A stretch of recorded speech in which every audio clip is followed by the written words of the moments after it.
کہ وہ ظلم کر لے اور اس کے ظلم کا انجام اور اس کا جب تک جس کے اوپر ظلم کیا اس سے معافی مانگے بغیر کبھی بھی نہ تو وہ سکھ کی زندگی گزارے گا، اس کو موت نہیں آئے گی جب تک کہ وہ اس عذاب میں مبتلا نہیں ہو جائے گا۔ کتنے بے شمار واقعات اس کے اوپر ہمارے میڈیا میں بھی ہیں، اخباروں پہ بھی ہیں، جب چاہو اس کے اوپر یوٹیوب میں یا کسی بھی چینل کو اٹھا کے اس پہ لکھ دو ظلم کا انجام، دیکھو پھر کیسے واقعات ہیں۔ سب سچے واقع اپنی آنکھوں کے سامنے دیکھے تھے۔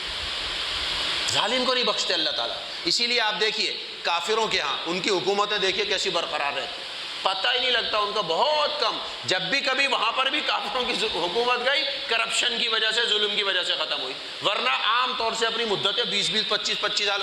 حکومتیں کرتے ہیں، اس کے بعد بھی سکون کی زندگی گزارتے ہیں۔ وہ ایسا نہیں ہے کہ اس طرح در بدر ٹھوکریں کھا رہے ہوں، جیلوں کے اندر گئے ہوئے ہوں، یا پھر وہ ملک چھوڑ کے ادھر ادھر چلے گئے ہوں، اپنا ہی کاروبار۔ کل ہی کسی نے میسیج بھیجا کسی شخص کا کہ وہ بیلجیم میں کہہ رہا ہے میری دکان ہے، تو میری دکان کے سامنے ایک عورت جو ہے وہ کپڑے